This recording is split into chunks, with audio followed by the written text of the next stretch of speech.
ఆ రాజ్యంలో దొంగతనం జరుగుతుంది. ఆ దొంగతనం చేసింది ఎవరో తెలియట్లా. రాజుగారు శాసనం చేసేశారు, దొంగతనం చేసిన వాడు ఎవడైనా సరే దొరికినట్లయితే కొరడాలతో కొట్టి చంపాల్సిందే. కొన్ని రోజులైన తర్వాత దొంగ దొరికాడు. అతను తీసుకొచ్చి రాజు ఎదుట నిలబెట్టారు. రాజు నోట్లోంచి మాట రాలా. నా ప్రియమైన కొడుకుని తీసుకొచ్చి నా ముందు నిలబెట్టారు. ఏమిటయ్యా మహారాజా, దొంగతనం చేసిన వాడు దొరికితే తీసుకురమ్మన్నారు కదా, మన ఖజానాలో దొంగతనం చేస్తూ దొరికింది మీ అబ్బాయే. ఆ రాజు చెప్పిన మాట ఏంటి తెలుసా? శిక్ష ఖరారు చేస్తున్నా. కొరడాలతో కొట్టే వాళ్ళు వచ్చేసారు. అలా కొరడాలు ఎత్తిన వెంటనే ఆగారు. మహారాజు తన సింహాసనం మీద తోస్తూ గజగజ వణికిపోతున్న తన కొడుకు దగ్గరికి వెళ్ళాడు. తన కొడుకును తన కౌగిళ్లలో బంధించేసి తను మోకరించాడు. శిక్ష ఖరారు చేయండి, నా కుమారుని కొట్టండి. ఒక్కొక్క దెబ్బ కొడుతున్నప్పుడు తండ్రి తల్లడిల్లిపోయాడండి. ఒళ్ళంతా చిరుగుపోయిందండి. అలా చిరుగుపోతున్నప్పుడు ఆ తండ్రి అరుస్తున్నప్పుడు, కేకలేస్తున్నప్పుడు ఆ కుమారుడు తట్టుకోలేకపోయాడండి.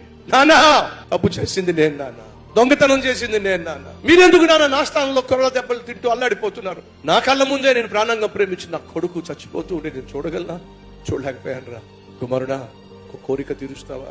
నీ కోరిక ఏదైనా సరే నేను తీరుస్తాను నాన్న. నువ్వు పాపిష్టివాడిగా దొంగతనాలు చేసి మరణ శిక్ష కొని తెచ్చుకున్నావు. ఏ తప్పు చేయని నేను ప్రాణంగా ప్రేమించిన పుణ్యానికి నీ స్థానంలో నేను మరణిస్తున్నాను రా. ఇక నుంచే నా కుమారుడిగా నా స్థానంలో జీవిస్తానని మాటిస్తావరా? నాన్న, పాపిష్టివాడినైనా నా కోసం పాపము ఎరుగుని నువ్వు ప్రాణం పెడుతున్నావు. నేను మాటిస్తున్నాను నాన్న, ఇక నుంచి నేను నీలాగే జీవిస్తా. నీ కుమారునిగా నువ్వు గర్వించే విధంగా నేను జీవిస్తాను నాయన, నీకు మాటిస్తున్నా. మహారాజు చనిపోతూ ఏమన్నాడో తెలుసా? నా కుమారుడు చేసిన తప్పును బట్టి నా కుమారుని స్థానంలో నేను మరణిస్తున్నా. కానీ నా కుమారుడు తన తప్పును ఒప్పుకొని ఇక నుంచి నాలాగా జీవిస్తానని మాటిచ్చాడు. కాబట్టి ఈ దేశానికి రాజుగా ప్రకటించి నేను వెళ్ళిపోతున్నా.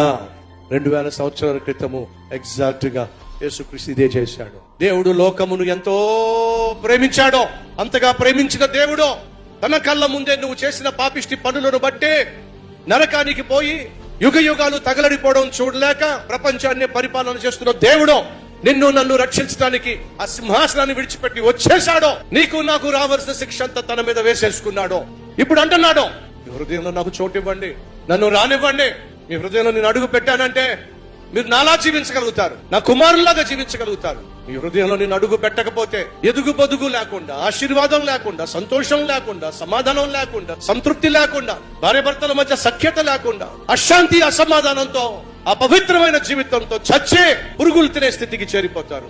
ఆ తర్వాత నరకానికి పోతారు. అలా నరకానికి పోతారా? లేకపోతే నా ప్రేమను గుర్తించి మీ హృదయంలో నాకు చోటిస్తారా? దేవుడు ప్రశ్నిస్తున్నాడు. ఈ రీల్ లైక్ చేయండి, అనేక మందికి షేర్ చేయండి.